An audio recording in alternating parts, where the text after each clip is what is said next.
Monday morning అనమాట. ఆఫీస్కి అయితే రెడీ అయిపోయాను. పిల్లలు కూడా స్కూల్కి వెళ్ళిపోయారు. ఇప్పుడు ఎందుకు సడన్గా వీడియో స్టార్ట్ చేశానంటే, ఆఫీస్లో ఒక చిన్ని పాట్లాక్ ఉంది. ఓన్లీ మా టీం వరకే, అంటే ఒక 8 మంది వరకే అనమాట. సో దానికోసం నాకు వచ్చిన మెనూ ఏంటంటే బెండకాయ fry and sambar, carrot halwa and paneer curry అనమాట. సో ఆల్రెడీ నా ఛానల్లో పన్నీర్ కర్రీ పెట్టున్నాను.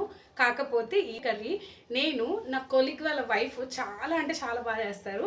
సో తన దగ్గర నుంచి సాటర్డే నేను రెసిపీ కనుక్కొని చేశానమాట. చాలా బాగా కుదిరింది. మొన్న చోలేతో చేశాను, ఇప్పుడు పన్నీర్తో చేస్తున్నాను. సో ఆ రెసిపీ ఎలాగో షార్ట్ చూసాక అడుగుతారు కాబట్టి ఇప్పుడు షూట్ చేస్తున్నాను అనమాట. సో ఇప్పుడు నేను చేసే పన్నీర్ కర్రీ అయితే మా ఫ్రెండ్ వాళ్ళ వైఫ్ దగ్గర నుంచి నేర్చుకుంది, నా కొలీగ్ వాళ్ళ వైఫ్ దగ్గర నుంచి నేర్చుకుంది. అచ్చం అంటే అచ్చం హోటల్ స్టైల్లోనే వస్తుంది. చాలా బాగుంది. నేను చేసిన దానికి దీనికి చాలా డిఫరెన్స్ ఉంది. సో అదేంటనేది ఇప్పుడు చూపిస్తాను. పాట్లాక్లో 8 మెంబర్స్ ఉంటారు కాబట్టి ఆ 8 మెంబర్స్కి సరిపడా ఇప్పుడు మనం పన్నీర్ కర్రీ చేయాలి. సాంబార్ అండ్ బెండకాయ ఫ్రై ఇవన్నీ రెడీ అయిపోయాయి. సో ఇది షూట్ చేయాలని చెప్పి నేను స్నానం చేసి రెడీ అయ్యి వచ్చాను. ఎలాగో ఆఫీస్ టైం కూడా అయిపోయింది. తొందరగా చేసేసి ప్యాక్ చేసుకొని వెళ్ళిపోతాం రండి. సాంబార్,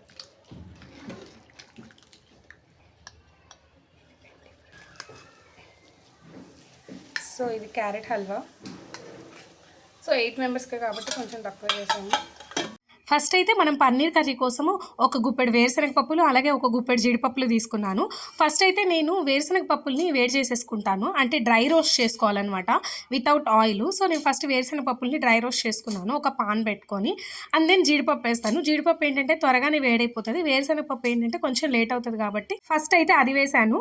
అండ్ ఇది కొంచెం సిమ్లో పెట్టుకొని చేసుకున్నా అంటే లోపల కూడా బాగా వేగి మంచి టేస్ట్ వస్తుంది. నేనైతే పాట్లాక్లో నాకు వచ్చిన ఐటమ్స్ అన్నీ చేసేసాను ఎక్సెప్ట్ ఇది. ఎందుకు ఇది చేయలేదు అంటే ఇది నిజంగానే చాలా బాగా కుదిరింది. నేను సాటర్డే మా ఫ్రెండ్ వాళ్ళకి కాల్ చేసి వాళ్ళ వైఫ్తో మాట్లాడి తెలుసుకున్నాను ఎలా చేయాలి అనేది. సో ప్రాసెస్ అయితే చాలా డిఫరెన్స్ ఉంది తను చేసిన దానికి నేను చేసిన దానికి. సో నేను అది మరీ పాట్లాక్లో చేస్తే 8 మంది మీద ప్రయోగం ఎందుకు, ఎలా వస్తుందా ఏంటా అని చెప్పి నేను సండేనే చేశానమాట చోలేతో. సో చాలా అంటే చాలా బాగా కుదిరింది. మీరు సండే పెట్టిన షార్ట్లో కూడా చూడొచ్చు. చోలేతో చేసిందనమాట. దానికి జీరా రైస్ చేశాను. సో నాకు కాన్ఫిడెన్స్ వచ్చింది ఇంత బాగా కుదిరింది కదా, ఇంకా పాట్లాక్ కూడా తీసుకెళ్ళొచ్చు అని. సో ఈరోజు అయితే పన్నీర్తో చేస్తున్నాను. ఒక పక్క అక్కడ వేరుశనగ పప్పులు వేగుతూ ఉన్నాయి, ఇంకో పక్క మనము ఆనియన్ అండ్ టమోటాని మగ్గబెట్టుకోవాలి.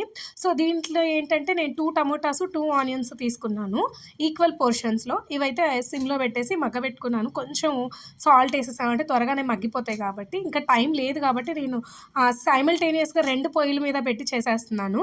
మీరు నమ్మరు కానీ నేను దీనిలో ఏ బిర్యానీ స్పైసెస్ కూడా వాడట్లేదు. లైక్ దాల్చిన చెక్క, మరాఠీ మొగ్గ కానీ, లవంగాలు కానీ, యాలకలు కానీ, బిర్యానీ ఆకు కానీ ఏది వాడట్లేదు.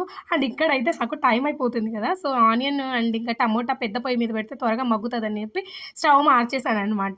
అండ్ ఇక్కడైతే వేరుశనగ పప్పులు బాగా వేగిపోయాయి. ఇప్పుడు మనము జీడిపప్పు అయితే యాడ్ చేసుకుందాము. ఇవి పక్కకు తీసేస్తున్నాను ఎందుకంటే ఇంకొంతసేపు ఉన్నాయంటే ఇంకా కలర్ చేంజ్ అయిపోయి టేస్ట్ అంతా మారిపోతుంది, పప్పులు కానీ మాడిపోయాయంటే. సో ఇప్పుడైతే జీడిపప్పును వేగించేసుకుందాము. నేను నిజంగా చెప్తున్నాను చాలా అంటే చాలా బాగుంది. అచ్చం హోటల్ స్టైల్ లాగే ఉంది. నేను సండే చోలేతో చేసినప్పుడు కూడా మా మరిది కానీ మా హస్బెండ్ కానీ అందరూ అదే చెప్పారు, చాలా బాగుంది అని చెప్పి. మన ఛానల్లోనే ఇంకొక పన్నీర్ కర్రీ రెసిపీ కూడా ఉంది కదా, అది ట్రై చేసినా చేయకపోయినా పర్లేదు కానీ ఇది మాత్రం ఖచ్చితంగా ట్రై చేయండి. 100% నేను డామ్ షూర్గా చెప్తున్నాను, మీ అందరికీ నచ్చుతుంది. హోటల్లో ఇంకా అసలు పన్నీర్ కర్రీయే కొనం మనము, అంత బాగుంటుంది. మీరు ఇంకా పన్నీర్ని రీప్లేస్ చేసుకోవచ్చు విత్ చోలే కానీ, మీల్ మేకర్ కానీ, లేకపోతే మన మష్రూమ్ కానీ వేసుకోవచ్చు. నాకు ఆ రోజు రెసిపీకి మెనూలో పన్నీర్ ఇచ్చారు కాబట్టి నేను పన్నీర్ చేశాను. మా టీంలో కొంతమంది మష్రూమ్ తినరనమాట. సో ఇక్కడైతే మనం జీడిపప్పుని ఇంకా వేరుశనగపప్పుని వేగించేసుకున్నాం కదా, అవి చల్లారిన తర్వాత మిక్సీ పట్టేసుకోవాలి. పొడిగా బాగా మెత్తగా అవ్వాలన్నమాట. దీని ద్వారానే మనకు పేస్ట్ అనేది బాగా ఫామ్ అవుతుంది. ఇప్పుడు మనం ఆల్రెడీ మగ్గబెట్టుకున్న టమోటా అండ్ ఆనియన్ ఉంది కదా, అది కూడా ఇందులో వేసేసుకొని మిక్సీ పట్టేసుకోవాలి. రెండు కూడా చల్లారిన తర్వాత పట్టామంటే మిక్సీ బాగా బ్లెండ్ అవుతుంది అండ్ మిక్సీ పాడవకుండా ఉంటుంది. సో మొత్తం వేసేసాను అనమాట. నేను మిక్సీ పట్టేస్తున్నాను. నాకైతే నిజంగా ఆ రోజు చాలా హడావిడిగా అయిపోయింది. అమ్మ ఉంది కాబట్టి చాలా వరకు హెల్ప్ చేశారు, లేకపోతే ఇంకా హడావిడి అయిపోయేది. అప్పటికి నేను ఒక 1 అవర్ లేట్గా వస్తానని పర్మిషన్ తీసుకున్నాను కానీ నాకు విత్ ఇన్ ద టైమే అయిపోయింది కాబట్టి కొంచెం త్వరగానే వెళ్ళిపోయాను. సో నెక్స్ట్ అయితే నేను ఒక పెద్ద బాండలు పెట్టుకున్నాను. దీంట్లో మెయిన్ ఏంటంటే కొంచెం ఆయిల్ ఎక్కువే పడుతుంది. మీరు నార్మల్గా కర్రీకి ఒక 4 స్పూన్లు వేసారంటే దీంట్లో మాత్రం ఒక 2 స్పూన్లు ఎక్స్ట్రా వేయండి. ఇందులో నేను ఒక 4-5 స్పూన్లు ఆయిల్ వేసిన తర్వాత కొద్దిగా షాజీరా వేసాను. అలాగే 4-5 పచ్చిమిరపకాయలు చీలికల్లాగా వేసుకున్నాను. అండ్ యాజ్ యూజువల్ కరివేపాకు వేసేసాను అనమాట. ఇవన్నీ కొంచెం బ్రౌన్ అయ్యాయి అనుకున్నప్పుడు ఒక ఆనియన్ అనమాట మీడియం సైజ్ది కట్ చేసుకొని దాన్ని బాగా ఫ్రై చేసుకోవాలి. మీ అందరికీ తెలిసినట్టే గోల్డెన్ కలర్ వచ్చేలాగా కొంచెం ఉప్పు వేసామంటే త్వరగానే మగ్గిపోతుంది. ఇవన్నీ కూడా మీడియం మంట మీద పెట్టుకొని చేసుకోండి.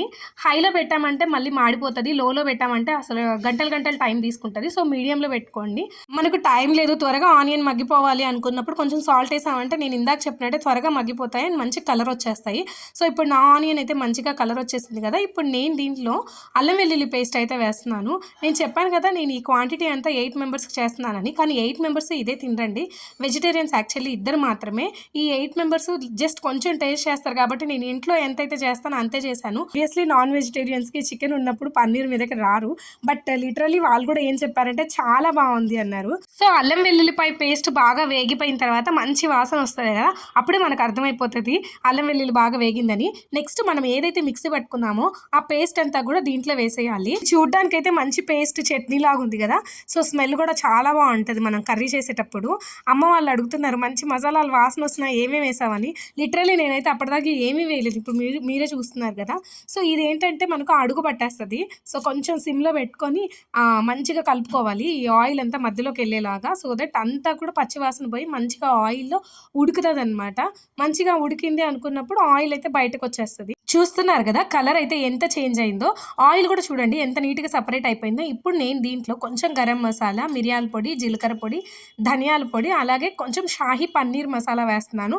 మన దగ్గర షాహీ పన్నీర్ లేదనుకుంటే ఈ స్పైసెస్ సరిపోతాయి, లేదా కొంచెం చికెన్ మసాలా కూడా వేసుకోవచ్చు వేసుకునే వాళ్ళు.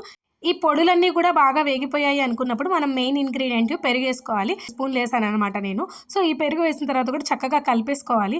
మనం జాగ్రత్తగా ఉండాల్సింది ఏంటంటే ఇది అడుగు పడుతుందేమోనని చెప్పి. సో నాన్ స్టిక్ పెట్టాం కాబట్టి నేనేం పెద్ద నాకు అడుగు పట్టలేదు, బట్ నార్మల్ పెట్టుకునే వాళ్ళ కోసం చెప్తున్నాను అనమాట. సో చక్కగా కలిపేసుకోవాలి మొత్తం మిక్స్ అయ్యేలాగా. పెరుగు బాగా కలిపిన తర్వాత టెక్స్చరే మారిపోతుంది కర్రీకి. సో మంచిగా పెరుగు కలిపేశాక కూడా మళ్ళీ ఆయిల్ సపరేట్ అవుతుంది అనుకున్నప్పుడు మనం నెక్స్ట్ ఎంత వాటర్ అయితే కావాలో, అంటే మనకి గ్రేవీ ఎంత కావాలో అంత తగ్గట్టుగా వాటర్ వేసుకోవాలి. సో నేను ఆల్రెడీ మిక్సీ పట్టిన పేస్ట్ ఉంది కదా, దాంట్లోనే వాటర్ కలిపేసాను అనమాట. సో అది ఎందుకు వేస్ట్ చేయడం అని. అండ్ ఇంకా మనకు కొంచెం వాటర్ పడుతుంది కాబట్టి కొంచెం వాటర్ ఎక్స్ట్రా కూడా వేసుకున్నాను. మంచిగా కుతుకుతా ఉంటుంది అండ్ ఆయిల్ సపరేట్ అవుతుంది అనుకున్నప్పుడు పన్నీర్ క్యూబ్స్ వేసేసుకోవాలి. నేనైతే కొంచెం మీడియం సైజే కట్ చేశాను, మరీ పెద్దవి కాదు అలానే మరీ చిన్నవి కాదనమాట. ఒక ఫుల్ ప్యాకెట్ అయితే తీసేసుకున్నాను. అంటే అందరికీ బాగా రావాలి కదా, చపాతీలు కూడా తెస్తున్నారు, సో దానిలో కూడా కర్రీ ఉంటుంది కాబట్టి సో ఎక్కువ పన్నీర్ క్యూబ్సే వేసేసాను అనమాట. సో మొత్తం కలిపేసుకున్న తర్వాత మనం ఒక 2 నిమిషాలు వదిలేసామంటే ఆ పన్నీర్ ముక్కలకి కూడా ఆ మసాలా పడుతుంది. అండ్ ఇప్పుడు మళ్ళీ మీరు చూస్తున్నారు కదా ఆయిల్ సపరేట్ అవుతుంది లైట్గా అనుకున్నప్పుడు మనం కొత్తిమీర చల్లేసుకొని గార్నిష్ చేసేసుకున్నామంటే మంచి ఫ్లేవర్ కూడా వస్తుంది, కొత్తిమీర వాసన కూడా వస్తుంది. అండ్ కొత్తిమీర వేసాక కూడా ఒక 2 నిమిషాలు అలా ఉడకబెట్టేసి మూత పెట్టేసామంటే అది చక్కగా ఉడికిపోతుంది. కర్రీ ఇక్కడితో అయిపోయింది కొత్తిమీర వేసేసాం కదా అనుకుంటున్నారేమో, లేదండి మెయిన్ ఇంగ్రీడియంట్ ఉందనమాట. అదేంటంటే నిమ్మకాయ. సో ఇప్పుడు మనం ఒక నిమ్మకాయని కట్ చేసుకొని ఒక చెక్కగా దాంట్లో పిండేసాం అనుకోండి, టేస్ట్ అనేది నెక్స్ట్ లెవెల్కి వెళ్ళిపోతుంది. ఇంకా మనం దాంట్లో ఏమీ వేయనక్కర్లేదు, చక్కగా నిమ్మకాయ పిండేసిన తర్వాత ఒక్కసారి అలా కలిపేసి స్టవ్ ఆపేసామంటే మన tasty and yummy paneer curry ready అయిపోతుంది. సో నేనైతే ఇది కొంచెం చల్లారింది అనుకున్నప్పుడు గిన్నెకి తీసేసుకుంటున్నాను. ఇంకా వెళ్ళాలి కాబట్టి మొత్తం చల్లారిన తర్వాతే తీసుకెళ్ళాలంటే ఇంకా లేట్ అయిపోతుంది. నేను అనుకున్నాను వెళ్ళాకైనా కొద్దిసేపు మూతలు ఓపెన్ చేసి పెడదాము పాడవకుండా ఉంటుంది అని చెప్పి, బట్ నేను వెళ్ళేటప్పటికి 12:30 అయిపోయింది అండ్ 1 o'clock కల్లా మేము లంచ్కి వెళ్ళిపోయాం కాబట్టి అంత అవసరం అయితే రాలేదు. సో నేనైతే మొత్తం రెడీ చేసేసుకున్నాను అంటే బ్యాగ్ ప్యాక్ చేసుకోవాలి కాబట్టి, like sambar, paneer curry, carrot halwa and బెండకాయ ఫ్రై. సో ఇవన్నీ ప్యాక్ చేసుకొని త్వరగా అయితే వెళ్ళిపోయాను. అండ్ రెగ్యులర్గా తీసుకెళ్లే బ్యాగ్లోనే ఫిక్స్ అయిపోయాయి దేవుడి దయ వల్ల, లేకపోతే ఒక పెద్ద బ్యాగ్ తీసుకెళ్లాల్సి వచ్చేది. అండ్ చూసారు కదా ఆల్మోస్ట్ 11:15. నేను 1 hour పర్మిషన్ అడిగాను కానీ బట్ విత్ ఇన్ ద టైమే వెళ్ళిపోయాను. ఇంకా అక్కడికి వెళ్ళిన తర్వాత నా ఫ్రెండ్ అయితే చికెన్ కర్రీ ఇంకా రైతా అనమాట దానికి వచ్చిన ఐటమ్. పాపం పాయసం చేసుకొస్తా అనింది కానీ క్యాబ్ అయితే త్వరగా వచ్చేసిందని పాయసం క్యాన్సిల్ అయింది. సో మేము ఆ క్యారెట్ హల్వాతోనే స్వీట్ అడ్జస్ట్ అయిపోయాము. అండ్ తను చేసుకొచ్చిన చికెన్ కర్రీ అనమాట. నాకైతే ఆ హాట్ బాక్స్ చాలా నచ్చింది, భలే యూనిక్గా రాయల్గా అనిపించింది. అండ్ మేము స్పూన్స్ కూడా తీసుకెళ్ళిపోయాము ఇబ్బంది పడకుండా. అండ్ తనైతే పాపం రైతా అక్కడ కలిపితే ఎక్కడ పుల్లగా అయిపోతుందో అని చెప్పి అక్కడ తెచ్చేసింది. సాల్ట్ కూడా ఒక చిన్న డబ్బాలో వేసుకొచ్చింది, కలుపుకోవడానికి పాపం బీటర్ కూడా తీసుకొచ్చింది నీట్గా ఉంటుందని చెప్పి.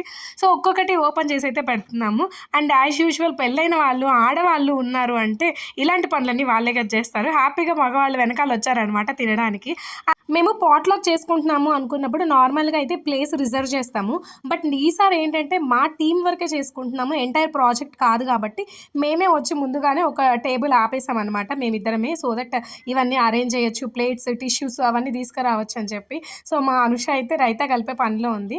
అండ్ ఇంకా కొన్ని ఐటమ్స్ రావాలి, వాళ్ళు తెస్తున్నారనమాట chicken chicken curry, bagara rice, white rice, చపాతీలు ఇవన్నీ మా బాయ్స్ తెస్తున్నారనమాట వెనక. సో ఇంకా వాళ్ళు వచ్చిన తర్వాత వడ్డించడము తినడము ఈ బిజీలో పడిపోయి నేను అసలు వీడియోనే తీయలేదు. సో వీడియో అయితే ఇక్కడితో ఎండ్ అయిపోతుంది. అండ్ పన్నీర్ కర్రీ అయితే తప్పకుండా ట్రై చేయండి. Thank you for watching. Video నచ్చితే లైక్ చేయండి, షేర్ చేయండి, సబ్స్క్రైబ్ చేసుకోండి.